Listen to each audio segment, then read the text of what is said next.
안녕하세요. 오늘부터 국어 문법 강의를 하나씩 올려보려고 하는데요. 교재는 2023학년도 수능 특강 언어와 매체 교재를 활용을 할 거고요. 2023학년도 교재를 사용한다고 했지만 여기 나와 있는 문법 개념 내용은 몇 년째 거의 바뀌지 않고 항상 비슷하게 나오기 때문에 뭐 2024년도 거든 뭐 2022년도 거든 갖고 있는 교재를 활용해서 수업을 들어주셔도 좋겠습니다. 수업을 시작하기 전에 이 언어와 매체,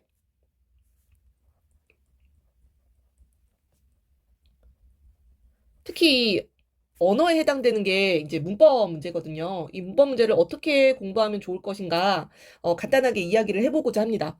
이 언어와 매체라는 선택 과목이 생긴 지 얼마 안 됐는데, 이 언어와 매체 중에서도 이 언어 부분은 우리가 기존에 공부하던 문법 부분이라고 보시면 될 것 같아요. 이 언어와 매체 중에서도 35번에서 이제 39번, 문항에 배치가 되어 있고요. 5문제, 그죠? 11점 정도 배점이 되어 있는 게 이제 문법 파트라고 보시면 될 것 같아요. 그래서 흔히 이과 성향의 학생들이 언어와 매체를 많이 선택을 하는 경향이 있는데요. 아무래도 이제 화작 또는 뭐 문학 이런 건 약간 좀 공식적으로 딱딱 떨어지게 풀리지 않는 부분들이 있잖아요. 그런데 그거에 비하면은 문법은 이 공식, 암기 이런 게 조금 선행이 되면은 좀 딱딱 떨어지게 풀릴 수 있는 부분들이 있어서 아무래도 이 언어와 매체를 선호하는 경향이 있습니다. 게다가 최근 이제 계속 경향을 보면요. 이번 수능 때도 그랬죠. 이 언어와 매체가 화작보다 이 표점이 근소하게나마 항상 높았어요. 이번 수능도 아마 3점 정도 이 언어와 매체가 표점이 조금 더 높은 걸로 알고 있는데 아무래도 이 표준 점수를 반영하는 대학을 지원하는 학생이면은 화작보다는 언매를 선택하는 게 조금 더 유리하지 않을까 이렇게 생각이 들고요. 또 이 언매의 장점이라고 본다면은 이 언매는 물론 미리 선행해서 좀 공부를 해야 되는 부분이 있어요. 하지만 공부를 해놓으면은 아무래도 이제 시험을 볼 때 내가 아는 내용들이 이 보기 그리고 선지에 나오는 경우가 훨씬 많기 때문에 이 시간을 단축할 수 있다라는 장점이 있습니다. 여러분들 독서 파트도 그렇잖아요. 독서 파트도 사실은 내가 모르는 내용의 지문들이 나오잖아요. 처음 보는 지문이 나오잖아요. 하지만 내가 배경 지식으로 알고 있는 지문이 나오면은 훨씬 독해하는데 시간도 빨라지고 정확하게 독해를 할 수 있다라는 그런 메리트가 있죠. 이 엄매가 그렇습니다. 여러분들이 문법 개념을 정확하게 알고 계시면은 이 특히 보기 박스에 주어지는 그런 내용들을 내가 아는 내용이다. 굉장히 시간을 단축할 수 있는 그런 장점이 있어요. 그래서 단축한 시간을 뭐 독서 파트에다가 내가 잘 못하는 또는 뭐 문학 파트에다가 조금 더 보태서 그 문제를 풀 수가 있겠죠. 자, 그랬을 때 이 문법 파트는 여러분들이 특히 이제 방학이라는 시간을 통해서 좀 개념을 정리를 해줄 필요가 있는 파트입니다. 개념 정리가 그냥 설렁설렁 대충 보기랑 선지에 있는 내용을 껴맞춰서 문제를 푸는 거는 물론 머리가 좋은 학생들은 문제를 맞출 수는 있을지 모르겠지만 이 개념 정리가 먼저 우선 되는 게 공부의 지름길이라 보실 수가 있을 것 같아요. 근데 개념 정리를 할 때는 선생님은 그냥 쭉 이 내용을 읽는 것보다는 이 내용을 읽은 걸 바탕으로 한번 구조화된 필기를 해보시는 것을 추천을 합니다. 구조화라는 거는 사실 이 교재 같은 경우에는 다 이렇게 좀 풀어 써 있잖아요. 그죠? 자신만의 언어로 정리를 하면서 뭐 예를 들어서 뭐 의문의 종류다라고 하면 분절 의문, 비분절 의문 이렇게 나와 있잖아요. 선생님 같은 경우는 이제 의문이다라고 하면은 뭐 이런 식으로 나눠서 분절, 비분절. 분절 의문에는 이렇게 세 가지. 자음, 모음, 반모음. 뭐 이런 식으로 이렇게 선을 이용해서 구조화하는 방법도 있고요. 그래서 내가 보기 편하게 내가 금방금방 찾을 수 있도록 노트 필기를 하면서 개념을 한번 정리를 해보시는 게 좋을 것 같고요. 그리고 이 문법 같은 경우에는 암기도 좀 필요합니다. 암기. 예, 암기 과목은 아닙니다만 암기해야 되는 부분들은 암기를 해주시는 게 필요하고요. 그리고 개념을 정리하고 암기하는 거에서 끝나면 안 돼요. 암기하는 거에서 끝나면 안 되고 꼭 봐야 되는 것이 자주 나오는 예시들입니다. 예시들. 특히 이 문제를 낼 때 출제자가 좋아하는 그런 함정 예시들이 있거든요. 아주 틀리기 쉬운 그런 예시들이 있어요. 그런 예시들을 잘 알아놨다가 문제 풀 때 적용을 해보시는 게 필요하겠습니다. 자, 그래서 개념을 정리해서 구조화된 필기를 한번 할 필요가 있고, 암기할 부분은 암기를 해주고, 이 암기한 내용, 특히 중요한 몇몇 예시들, 이런 것들을 같이 잘 알아두는 게 필요하겠다라는 말씀을 드리겠습니다. 자, 오늘은 음운 파트에 대해서 공부를 해보려고 하는데요. 2023학년도 수능 특강, 언어와 매체 11쪽에 나와 있습니다. 11쪽. 네, 11쪽에 나와 있는 내용이고요. 오늘은 음운 파트에서 이제 우리 이 어려운 부분은 아니에요. 오늘 배우는 부분은 자음 그리고 모음 체계 요 정도 아주 기본이 되는 음운의 개념에 대해서 정리를 해보려고 합니다. 자, 위에서부터 같이 보면서 내용을 해석을 해볼게요. 자, 음운이라는 건요, 바로 말의 뜻을 구별해주는 가장 작은 소리의 단위입니다. 소리의 단위. 그래서 음운이랑 이 형태소를 헷갈려하는 친구들이 있어요. 이 음운은 가장 작은 소리의 단위고요. 형태소는 의미의 최소 단위예요.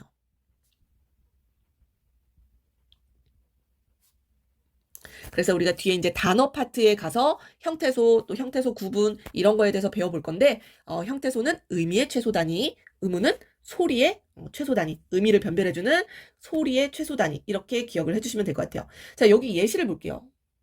자, 예시를 보면은 요 밑에 울 부분은 똑같죠. 울 부분은 똑같은데 초성에 오는 요 자음들 브, 프, 요 자음 때문에 요 단어의 의미가 달라져요. 그죠? 불, 뜨거운 거죠. fire, 그죠? 풀은 아니죠. 풀, 뭐, 풀떼기? 잔디밭에 있는 거. 그죠? 전혀 의미가 다르죠. 자, 요렇게 의미를 변별해 줄 수 있는 이 비읍과 피읍을 바로 음운이다라고 이야기를 하는 겁니다. 음운. 자, 그 다음 예시도 볼까요? 그 다음 예시도 잘 보면은, 자, 나머지는 똑같아요. 이 초성에 비읍 오는 거, 종성에 리을 오는 거. 초성에 비읍, 종성에 리을. 이거는 똑같죠? 똑같은데, 중성에 오는 모음이 달라요. 오, 아. 자, 그래서 이 오와 아가 의미를 분별해주죠. 볼, 발, 신체 일부분이잖아요. 그죠? 위치가 완전히 다르죠. 그죠? 자, 그래서 오, 아. 의미를 변별해 줄 수 있는 이런 거 음운이라고 이야기를 합니다. 음운.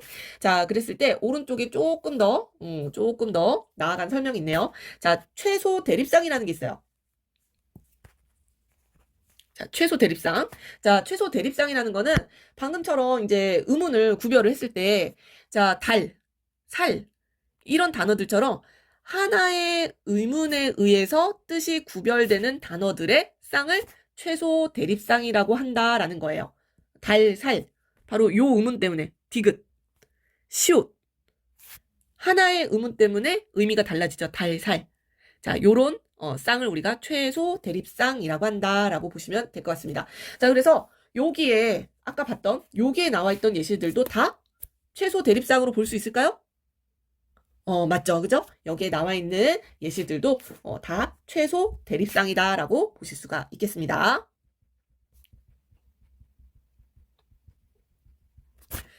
자, 그러고 보니까 음운은 이런 자음도 음운이라고 하고 이런 모음도 음운이라고 하는 것 같아요. 그죠? 자, 우리 음운의 종류에 대해서 살펴보도록 할게요. 자, 음운의 종류입니다. 자, 음운의 종류는요. 분절 음운과 비분절 음운으로 나누는데요. 말 그대로겠죠? 뭔가 나눌 수 있고 비분절, 나눌 수 없는 뭐 그런 음운에 대해서 얘기를 하겠죠. 자, 그래서 분절 음운이라는 거는 잘 나누어지는 음운이에요. 예를 들면 뭐 자음, 모음 이런 거죠. 자음, 모음. 자, 다른 말로 음소라고도 하고요. 자음, 모음 이외에 하나 더 있네요. 반모음이 있습니다. 반모음. 자음, 모음, 반모음. 요 세 개를 분절 음운이라고 합니다. 자, 표로 정리되어 있죠. 요렇게 세 개. 분절 음운입니다. 분절 음운. 자, 그랬을 때 대표적인 분절 음운은 사실 자음 모음이에요. 자음 모음. 자, 자음 모음의 차이점 알고 계시나요? 알고 계시나요? 자, 이 자음이라는 건요. 발음을 할 때 여러분들 잘 생각을 해보세요. 실제로 발음을 해보셔도 돼요. 이 발음을 할 때 우리 입안에 공기가 흐르잖아요. 공기가 흐를 때 어느 위치에서 공기의 흐름이 방해를 받을 때가 있습니다. 그게 자음의 특성이에요. 그, 그, 그. 뒤에 이제 자음 체계에서 배우겠지만 저 뒤쪽, 입 뒤쪽쯤에서 공기의 흐름이 방해를 받는다라는 느낌이 들 거예요. 느는 좀 앞쪽에서 약간 이빨 뒤에 살짝 뒤에 그 부분에서 이 공기의 흐름이 약간 바뀌는 걸 느껴지셔야 돼요. 그죠? 우리 원어민이니까. 자, 이렇게 공기의 흐름에 방해를 받으면서 이 자음은 혼자서 그 음절을 이룰 수가 없습니다. 꼭 모음과 함께 음절을 이루거든요. 이 음절이라는 건 뭐예요? 음절? 음절은 뭐죠? 그쵸? 음운이 모여서 한 번에 낼 수 있는 소리의 덩어리예요. 그래서 우리나라 말은 크게 네 가지 형태로 음절을 만들 수가 있습니다. 네 가지 형태로. 요걸 쓰면 아마 이해가 될 거예요. 자, 모음만 오는 경우가 있어요. 모음만. 아 같은 거죠. 아. 예시. 아. 아. 선생님. 이거 자음 아닌가요? 앞에 오는 이응? 자, 이거 자음 아닙니다. 초성에 오는 이응은요, 잘 생각해보면은 발음이 안 되는 부분이에요. 음가가 없다. 이렇게 이야기를 합니다. 자, 그래서 아라는 음절은요, 요, 모음 아, 하나의 음운으로 이루어진 음절이에요. 하나의 모음만 가지고 음절을 만들 수 있다라는 얘기입니다. 자, 그리고 자음, 모음을 합쳐서 음절을 만들 수가 있어요. 이런 경우죠.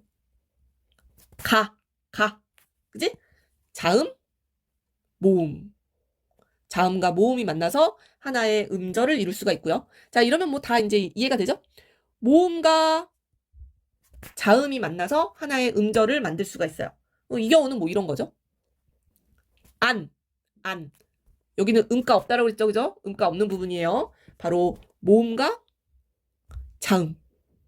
모음과 자음 두 가지 음운이 만나서 음절을 만들 수가 있고요. 마지막 한 가지는 뭐겠어요? 자음, 모음, 자음. 자음, 모음, 자음. 이렇게 세 가지 음운이 만나서 음절을 만들 수가 있습니다. 뭐 요런 거? 담. 자음, 모음, 자음.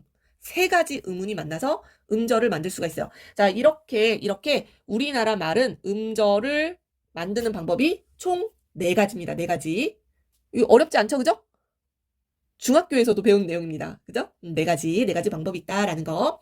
자, 그래서 자음의 특성. 자, 그 다음에 모음으로 내려가 볼게요. 모음은 자음과 가장 큰 차이. 바로 공기의 흐름이 방해를 받지 않는다라는 거예요.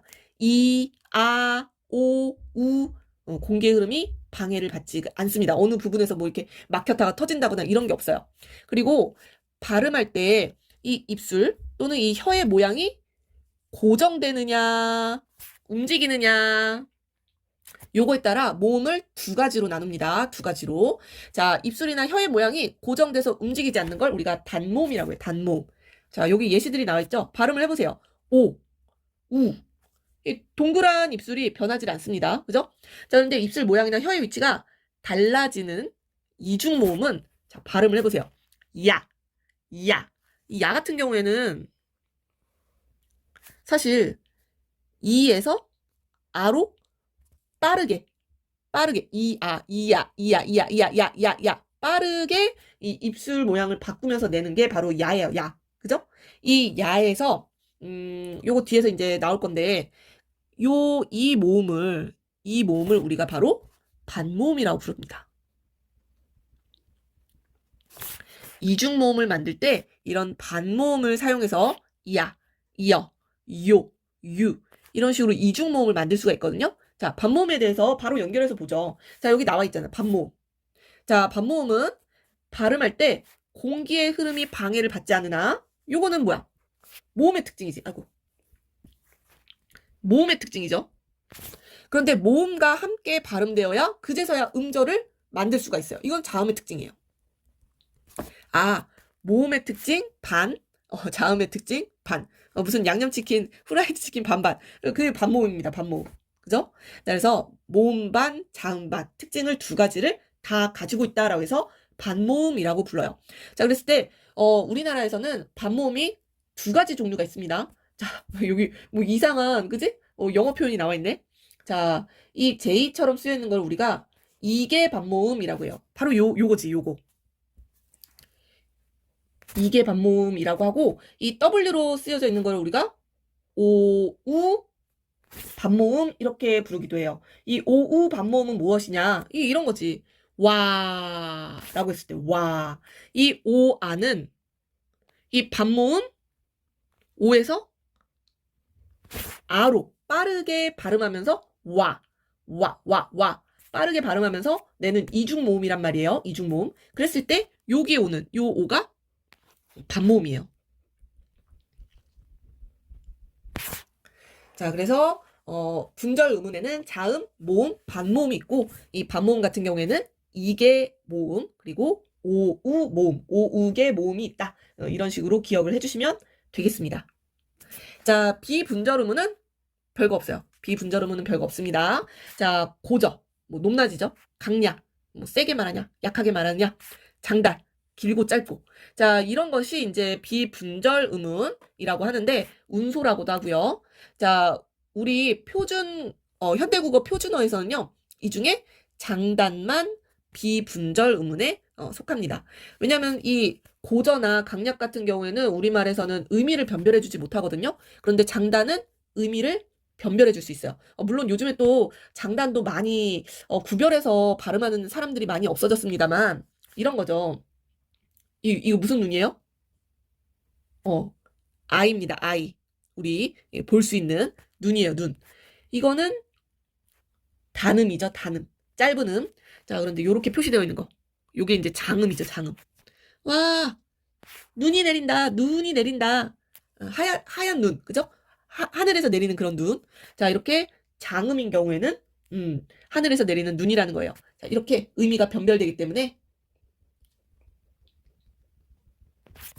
바로 우리 표준국어에서는 장단을 비분절 의문에 집어넣고 있습니다.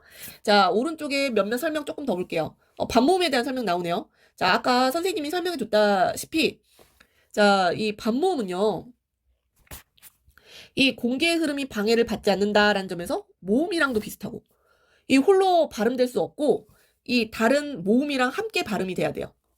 이건 이제 자음이랑 비슷하죠. 자, 그래서 음성적으로 자음과 모음의 중간적 그런 특징을 가지고 있다. 그래서 반모음 또는 뭐 반자음이라고도 부르는데요. 아무래도 우리말은 이 이중모음을 만들 때 많이 사용하기 때문에 반모음이라는 용어로 훨씬 더 친숙하게 사용을 하고 있습니다. 자, 그리고 장단 같은 경우, 이것도 가끔 문제에 나오는데요. 뭐 이 장음 같은 경우에는 원칙상 단어의 첫머리, 첫 번째 음절에서 올 수 있어요. 자, 가령 눈이라는 단어, 길죠? 장음. 눈, 이렇게 장음을 갖고 있는 단어가 이 합성어가 되면서 둘째 음절이 왔단 말이에요. 두 번째 음절. 첫 음절이 아니라, 둘째 음절에 온 경우에는 장음이 단음으로 바뀌는 현상. 여기 이런 표시가 없죠? 그죠? 이런 표시가 없죠? 그래서 장음이 단음으로 바뀐다. 이 국어의 장음은 원칙상 첫 머리, 첫 번째 음절에서 올 수 있다라는 설명이 나와 있네요. 자, 여기까지 정리하는데 크게 어려운 거 없었죠? 그죠? 자, 우리 자음 체계랑 모음 체계까지 오늘 정리해 볼 건데요. 자, 자음 체계를 먼저 보도록 하겠습니다.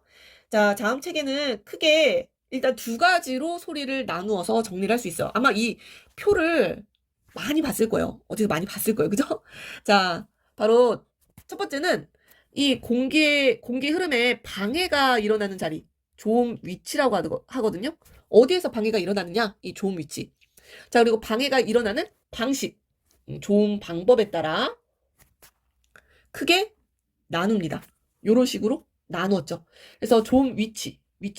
어디에서 이 공기의 흐름이 좀 달라지느냐라는 거예요. 자, 선생님이 옆에 그림도 좀 미리 그려놨는데, 자, 양순음, 양쪽 입술, 이 위아래 입술이에요. 위아래 입술. 그래서 이 양순음에 해당되는 거, 브, 뿌, 프, 무 발음을 해보시면은 이 입술이 붙었다가 떼지면서 거기에서 공기의 흐름이 잠깐 멈췄다가 나오는 소리예요. 입술 소리, 입술 부분. 여기에서 나오는 소리고요. 자, 치조음. 이거 한자고 이 잇몸 소리라고 해요. 잇몸 소리. 드, 트, 뜨, 트, 스, 느, 르. 쭉 발음을 해보면은 혀의 위치가 거의 변하지 않습니다. 거의 요좀, 그지? 딱 윗 이빨 뒤에, 그지? 바로 있는 그 잇몸을 혀가 치면서 나는 소리예요. 드, 뜨, 트, 스, 느, 르. 이런 것들, 그죠? 자, 경국의 음은 어디냐? 경국의 음. 센 입천장 소리라고 하는데요. 센 입천장 소리. 자, 요 부분입니다. 조금 뒤로 오면은 혀로 만져보세요. 여기 딱딱한 부분이 있어. 딱딱한 부분. 이 경국의 부분이에요. 딱딱한 부분. 그 부분에서 나는 소리입니다. 즈, 쯔, 츠. 혀가 아마 이쪽으로 이렇게 올라갈 거예요. 즈, 쯔, 츠. 점점 혀의 위치가 점점 뒤로 가는 거 느껴져야 되는데. 자, 연국의 음은 조금 부드러운 여린 입천장에서 나는 소리예요. 여린 입천장. 조금 더 뒤로. 한 이쯤? 아마 혀가 요런 식으로 말려 올라갈 거예요. 세종, 임금님께서 이 후민정을 만들 때 바로 이 기억이 이 혀가 요렇게 구부러지는 모양을 생각해서 만드셨다라고 하거든요. 자, 그래서 혀가 약간 뒤로, 영국의 쪽으로 이렇게 말려 올라가는 게 느껴지셔야 돼요. 으도 마찬가지. 혀가 영국의 쪽으로 살짝 올라가요. 자, 그래서 이 영국에서 나는 소리라고 하고요. 마지막 후음은 어디서 나는 소리겠어요? 이 목구멍. 목구멍이 없죠? 여기 목구멍, 그지? 목구멍으로 내려간 여기에서 소리가 마찰되면서 나는 소리예요. 여기 목구멍에서, 그지? 입안보다는 저기 끝에 이 목구멍에서 뭔가 마찰이 일어나면서 나는 소리다. 이렇게 생각을 해주시면 될 것 같고요. 자, 얘를 이 좀 방법에 따라서 또 요렇게 쭉 나눠놨어요. 요렇게 쭉 나눠놨는데, 자, 얘네 세 개를 먼저 묶어볼까요? 파열음, 파찰음, 마찰음. 얘네는 안 울림 소리라고 하죠. 울리지 않는다라는 얘기야. 다른 말로 무성음이라고 해요. 이 성대를 울려서 내는 자음이 있는가 하면은 울리지 않고 소리가 나는 게 있어요.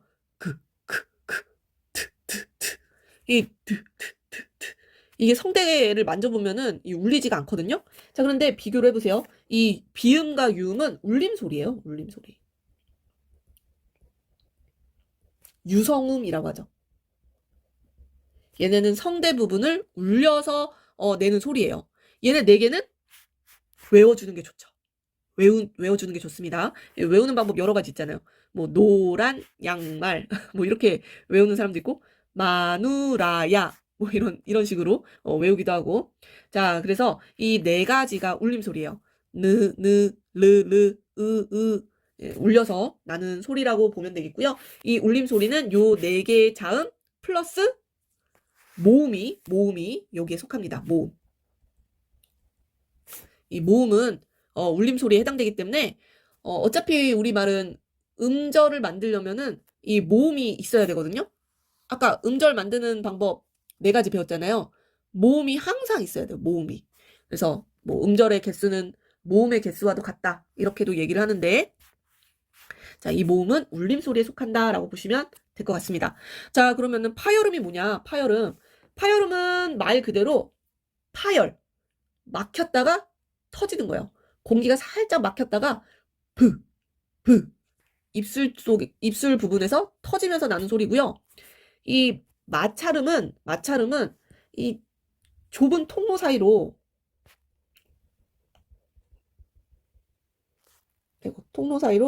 공기가 마찰되면서 나는 소리거든요.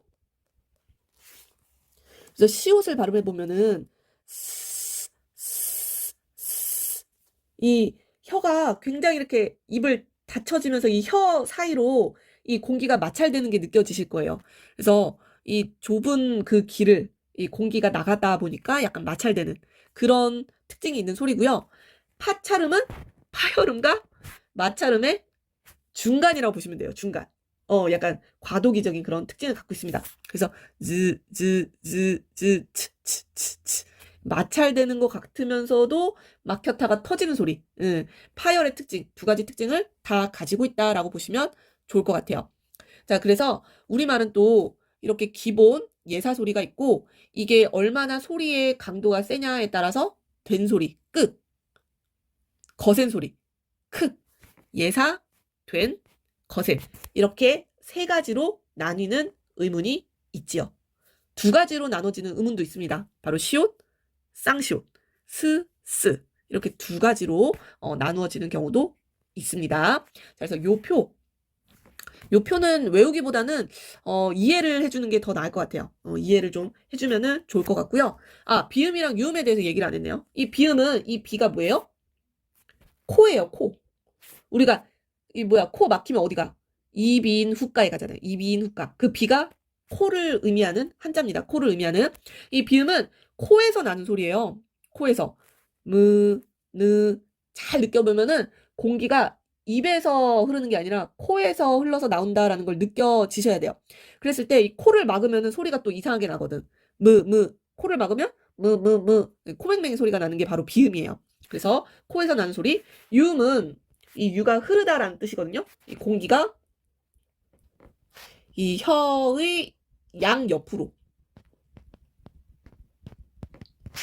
흐르듯이 나는 소리가 유음이에요. 유음. 딱 하나밖에 없어요. 우리 노래 부를 때 많이 사용하는 자음이잖아요. 그죠? 랄랄라. 그죠? 르르르르르르르. 공기가 혀의 양옆으로 싹 흐르면서 아주 뭔가 흥겹고 부드러운 느낌을 주는 게 바로 리을 자음이라고 보시면 되겠습니다. 자, 이때 가끔 여러분들을 헷갈리게 하는 게 있는데요. 이 뒤에 이제 음은 변동해서 여러분들이 헷갈릴 수 있어. 문제 풀다가. 자, 여기 보면은 된 소리들 있잖아요. 된 소리들. 쌍기어, 뜨, 뿌, 쯔, 스. 얘네들 있잖아요. 얘네들을 가끔 착각을 해. 왜냐면은 기억이 하나 더 있으니까 음운이 두 개라고 생각하는 경우가 있어요. 아닙니다. 음은 두 개 아니에요. 자, 이 된 소리들 다 음은 한 개, 한 개. 한 개라고 보셔야 돼요. 자, 그래서 된 소리는 1음운. 요렇게 기억을 해주셔야 뒤에 뭐 교체라든가 탈락, 뭐 첨가 이런 파트에서 이 된 소리 나는 이런 예시들을 함정으로 주고 문제를 냈을 때 함정에 빠지지 않을 수가 있습니다. 된 소리는 기억을 해주세요. 하나의 음운으로 이루어져 있다라는 거. 하나의 음운.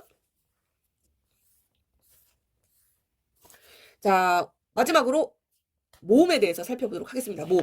자, 모음 중에서도 아까 모음은 단모음이랑 이중모음이 있다라고 했잖아요. 우리 단모음에 대해서 살펴볼게요. 단모음. 자, 단모음이라는 거는 이 혀나 입술의 모양이 바뀌지 않는다라고 했죠. 자, 그랬을 때 혀의 위치가요. 어디에 있느냐에 따라서 나눕니다. 앞쪽에 있느냐, 뒤쪽에 있느냐, 또 위에 있느냐, 아래에 있느냐. 자, 요런 식으로 전설모음, 앞이지, 그지? 후설모음, 뒤. 이 앞이라는 건 그 입술 쪽, 그죠? 입술 쪽. 그리고 뒤쪽이라는 건 저기 목구멍 쪽 얘기하는 거예요. 자, 그리고 혀의 높낮이 고, 중, 저로 나눴죠. 이 고모음은 사실 폐모음이라고도 얘기해요. 입을 닫는 거죠. 닫는 거. 폐가 닫을 폐자잖아요. 그죠? 점점 입을 크게 여는 거. 개폐 뭐 이런 식으로 얘기하잖아요. 개가 입을 점점 더 크게 벌리는 거예요. 그래서 개모음이라고도 합니다. 저 모음은. 자, 그리고 하나 더 있네요. 입술 모양이에요. 입술 모양. 입술 모양이 동그란지 아닌지에 따라 평순, 원순으로 나눠요. 둘 중에 뭐가 입술이 동그랗겠어요? 당연히 원순이겠죠. 원순. 오, 우, 오, 우. 야, 닭똥집처럼 이 입술이 그지? 동그랗게 오므라들죠. 이 원순 모음 중에 얘네가 아직 단모음 체계에 들어가 있어요. 단모음 체계에 들어가 있어서 이런 입술이 변하면 안 돼요. 발음을 할 때. 약간 발음이 이상하죠? 근데 얘네는 이 두 개의 모음은 아직은 단모음 체계에 속하긴 하지만 사람들이 발음을 할 때 이중모음으로 발음하는 경우가 많아요. 그래서 이중모음 발음을 예, 표준 발음법에서 허용을 해주고 있습니다. 이 왼쪽에 설명이 좀 나와 있죠. 이 위, 그죠? 위 원칙적으로는 단모음이지만 사람들이 하도 이중모음으로 발음을 많이 하기 때문에 허용을 해주고 있다라는 거. 그래서 이거 왜 단모음이지? 이렇게 생각을 할까봐 설명을 좀 덧붙여봤습니다. 아직은 단모음 체계에 들어가 있다. 단모음은 10개예요, 10개. 지금 현재 현대 국어에서는 10개, 요렇게 10개를 보고 있고요. 발음을 해보세요. 이, 에. 점점 입모양이 크게 벌려지셔야 돼요. 또 얘랑 얘가 발음 구분이 잘 안 되잖아요. 그죠? 에. 조금 더 크게 벌리셔야 돼요. 조금 더 크게 벌리시고. 아나운서 준비하는 친구들은 잘 알아두면 좋겠죠? 그죠? 자, 그리고 이 발음할 때랑 우 발음할 때랑 혀 끝에 그 위치가 조금 더 뒤로 이동이 돼요. 이, 우 점점 뒤로 가거든요. 혀 끝이. 조금 더 뒤로 가요. 혀가. 자, 그래서 전설모음, 후설모음, 뭐 평순, 원순, 고모음, 중모음, 저모음 이런 식으로 나누어 볼 수 있다. 이것도 외울 필요는 없고요. 이해 정도 해주면 좋을 것 같습니다. 이 왼쪽에 이중모음까지만 보고 오늘 마칠게요. 자, 이중모음은 보시면은 아까 선생님이 설명을 했었거든요. 이 단모음과 반모음이 결합하여 이루어지는 게 바로 이중모음이에요. 이중모음은 반모음의 종류에 따라 두 가지로 나눕니다. 자, 제2계, 이계 모음이라고 이야기해요. 이계 모음. 이로 시작해서 끝나는 이야, 예, 여, 예, 요, 유. 이로 시작하는 경우가 많거든요. 또는 이로 끝나거나 의 이런 거, 그지? 자, W계, 이 오, 우라고 했잖아요. 이거는 이. 자, 그래서 와, 왜, 워. 이게 이제 이런 거, 그지? 반모음이 들어간 거죠. 반모음, 왜. 이런 것들이 W계 또는 오우계 이중모음 이렇게 보시면 되겠습니다. 자, 그래서 오늘 공부한 내용은 모음과 자음 체계에 대해서 공부를 했고요. 의문이 무엇인가? 요 정도 공부를 했어요. 그래서 사실 이 부분에서 문제가 막 어렵게 나온다. 이렇게 볼 수는 없고요.